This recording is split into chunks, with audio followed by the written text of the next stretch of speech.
Bem, guys, what's going on? Robert for International Postal Research. Estamos de volta. Mais informação para você, mais informação. A cada minuto surge mais aí notícia. Trump e a esposa pegaram o vírus. Já fizeram o teste aí, sem dúvida nenhuma.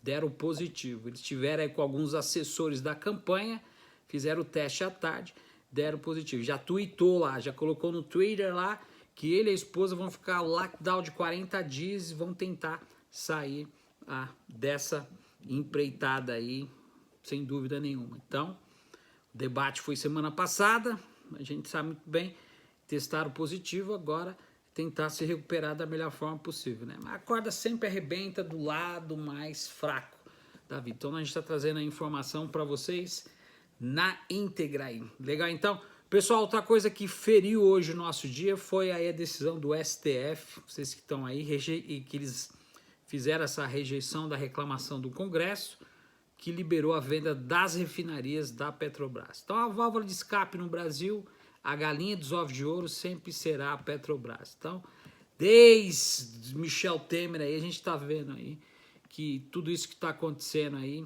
somente as privatizações, que coloca 40% no bolso do vendedor e o resto é para pagar juros e amortização da dívida, muita gente leva dinheiro. Lembra do Pedro Parante? Tá livre, solto e leve. Dinheiros em companhias offshore, como outros que passaram aí, Roberto Castelo Branco e outros que estão aí perpetuando através dessa disseminação de privatizações. O Brasil não produz nada que gera riqueza, você tem que entender. Então, para pagar os juros e amortização da dívida, eles têm que fazer isso. Eles entregam. Já falei para vocês também, uma coisa importante, é o que está acontecendo por detrás. Então, o DOD, Departamento de Justiça norte-americano, e o DLC, que é o Departamento de Home Security norte-americano, tem 15 funcionários que trabalham na Petrobras para passar todo tipo de informação para o Departamento de Justiça norte-americano. É mole. Olha a situação que nós estamos.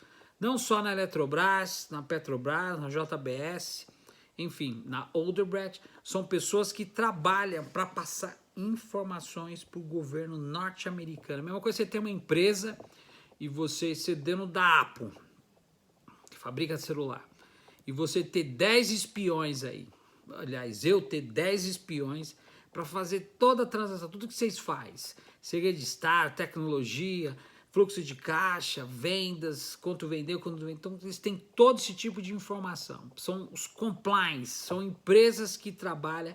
Eu vou preparar um vídeo explicando toda essa falcatrua que está por detrás desse governo proto-fascista subserviente. Gente, não existe nenhum país da face da Terra alguém que coloca outras pessoas para espionar o segredo de companhias como essas companhias que geram realmente lucro e a riqueza do país. É por isso que o processo revolucionário tem que acontecer no Brasil e vai acontecer, porque o poder instituinte ele vai voltar para a mão do povo, onde o povo vai poder gerenciar todos esses setores estratégicos, principalmente a riqueza do país, esse combustível fóssil que é a Petrobras aí. Então a gente viu que o plenário do STF, o Supremo Tribunal Federal, rejeitou nessa quinta-feira as medidas aí da Câmara e do Senado referente a suspender a vendas das refinarias da Petrobras. Então, as casas dos legislativos argumentaram que a estatal fez uma manobra para transformar as refinarias em subsidiária para então vendê-las sem a chancela do legislativo. Então, os 11 ministros, 6 votaram a favor e 4 não. Então, a gente precisa entender o que está por detrás disso tudo. Então, para a gente entender o impacto das privatizações da Petrobras para o país, você tem que entender que quem perde com isso somos nós. Porque o Brasil é do povo, não é de Bolsonaro. O Brasil não é do norte-americano, nem da centralidade do capitalismo, nem da burguesia, nem do sistema financeiro. É nosso. Mas até quando a gente vai ficar adormecido para poder entender isso, gente? Até quando? Por isso que a revolução não vai ser feita pelo povo, porque o povo quer trabalhar, quer emendar o feriado, quer trazer a comida e as pessoas não entendem. Então você que vai deixar seu comentário aqui embaixo, pensa bem antes de fazer qualquer tipo de análise. Porque eu estou pedindo para vocês que acompanhem a gente, participe, ajude a reconstruir o Brasil. Mas como, Robert? É fácil, gente. Nós damos todas as informações de tudo aquilo que está por detrás. Nós temos a sinapse de quem está por detrás, quem controla. Porque a crise não é a crise do coronavírus, é a crise da centralidade do capitalismo, que precisa tomar formas hemogênicas de mutação, de mudança, para tirar em cima desses países que são traidores da pátria. Desses brasileiros que traíram o Brasil, 210 milhões, para entregar setores estratégicos para outros países. Então, para a gente entender o impacto das privatizações, a gente tem que entender que o emprego, a educação, o meio ambiente, a saúde, a cultura, o esporte são as áreas mais afetadas quando se vende uma estatal. Por quê? A gente sabe de cada 3 brasileiros, 2 são contra as privatizações. Você pode fazer qualquer tipo de pesquisa, de survey, vai lá que vocês vão ver que todo mundo é contra privatização das estatais, privatização da Previdência e principalmente das leis trabalhistas que foram feitas. Todo mundo é contra tudo isso, essas reformas da Previdência, reforma trabalhista. O povo é contra. E por que que se faz? Por que que se faz? Porque justamente esse governo que está aí, esse governo faz aquilo que tem que ser feito porque o Brasil não consegue gerar profit, riqueza. E é isso que você precisa entender. Porque são 3 coisas que geram riqueza num país: trabalho, renda e crédito. Nós estamos com 160 milhões de brasileiros com nome sujo, não tem crédito. O Brasil está desindustrializado desde 1980. A Ford de São Paulo ficou 52 anos, vazou, não tem indústria, não cria nada manufaturado com valor agregado. Eu tô careca de falar isso, porque quando a gente escuta é uma coisa, quando a gente ouve é outra.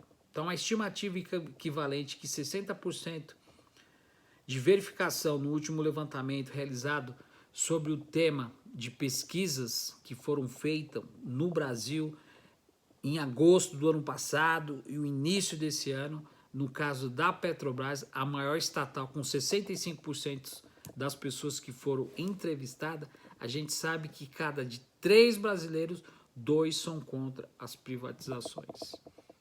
Então, apesar do governo Jair Bolsonaro trabalhar esse componente sem um programa articulado de subdesenvolvimentismo no Brasil, que é uma narrativa, é uma carona, enfim, do populismo de Vargas, o Brasil não precisa disso. Por que que eles fazem isso? A gente tem que entender que a lei dos royalties também ela foi modificada. A Petrobras colocou já à venda desde do golpe até agora mais de 382 ativos, sem falar os que foram colocados durante a pandemia.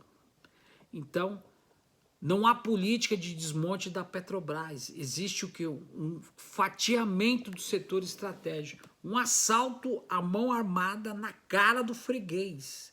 É tipo o ladrão chegar e falar assim, passa tudo e todo mundo assistindo, de camarote.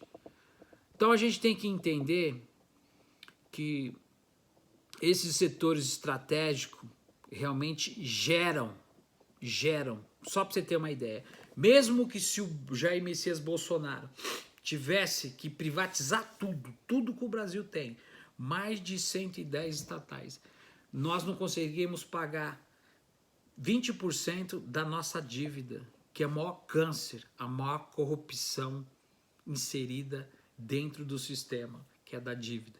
Enquanto o povo fica aí brigando, se esfacelando, agredindo um ou outro com esse separadismo do Brasil, você tem que entender que a maior corrupção do Brasil é da nossa dívida, que drena fundo de pensões, todos esses investimentos que o Brasil produz de janeiro até dezembro para 15 mil famílias. Eu sempre falo isso.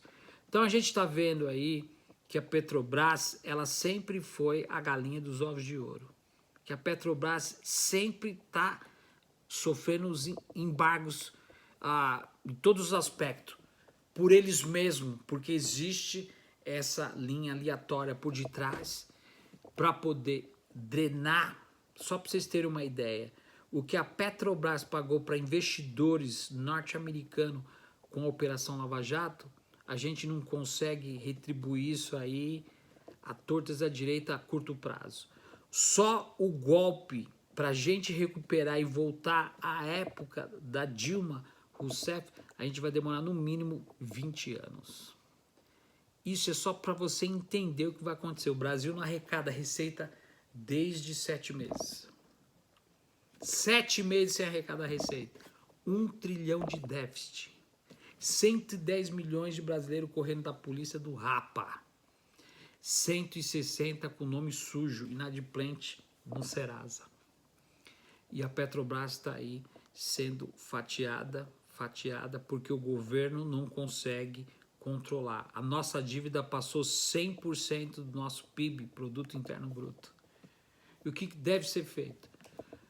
O que está acontecendo com a Amazônia e com o Pantanal? Eles vão investir no quê? Em algo que não tem receita. O agronegócio não paga imposto. O minério de ferro, que é vendido para fora, é 4% porque a Dilma aumentou, porque era menos. Então, a gente está vendo aí que a estratégia do governo Jair Bolsonaro, que está tentando fazer esses leilões acontecer da forma drástica, coloca o país literalmente de costa em todos os aspectos. E quem perde é a sociedade, porque as áreas mais afetadas com a venda da estatal, geralmente é a população que não vai ter literalmente nada para poder contribuir. Então, tudo isso, a gente sabe que a empresa pretende desfazer de 8 de suas 13 refinarias até 2021. Então, além de arrecadar 8 bilhões, ou seja, cerca de bilhões de dólares, cerca de 45 bilhões, toda a privatização é avaliada abaixo. Então, esse dispositivo de compliance, esse dispositivo, principalmente da Operação Lava Jato, mesmo o Departamento de Justiça ainda conseguiu devolver cerca de 3 milhões de reais para a Operação Lava Jato, onde com aquele príncipe das trevas que quer ser senador, quer ser candidato, ele vai se preparar para ser político, deitando a lenhol, estava querendo roubar para fazer literalmente uma instituição contra a corrupção, sendo que a Operação Lava Jato foi literalmente a corrupção inserida dentro do próprio sistema. Então, gente, essas vendas de ativo que faz parte da agenda do governo protofascista de Jair Bolsonaro faz parte de uma gestão do próprio portfólio, ou seja, é uma gestão de um governo que governa mediante uma crise prolongada, com austeridade e com protecionismo, porque esse é o tipo de governo. Governos fracos trabalham dessa forma, com a opressão, com milícia, com o aparelhamento do Estado, justamente para colocar a política de solidariedade afetiva, onde o povo tem mais medo da polícia do que do próprio ladrão. Então tá dado o recado para vocês. Trump tá com coronavírus, ele é esposa, e você que tá aí do outro lado, tá a fim de lutar, participe. Eu quero ver quem que vai ter a coragem de falar. Eu quero participar, me manda as informações, como é que eu faço? Quero ver quem é que ama realmente o Brasil. Quem ama, luta pela pátria. Ou a gente vai ficar na incógnita, se enterrando vivo, se enganando quando a gente canta, vou lutar a pátria viva ou morrer pelo Brasil. Até quando, gente? Tudo depende único e exclusivamente da gente. Vou esperar os comentários abaixo. Quero ver quem realmente ama o Brasil e defende com unhas e dentes. Quem tem sangue na veia e sangue no olho para lutar realmente como a gente está se preparando. Mostra a sua cara. Mostra agora, aqui no comentário. Robert for International Pulse Research. A gente se vê no próximo vídeo. Até mais.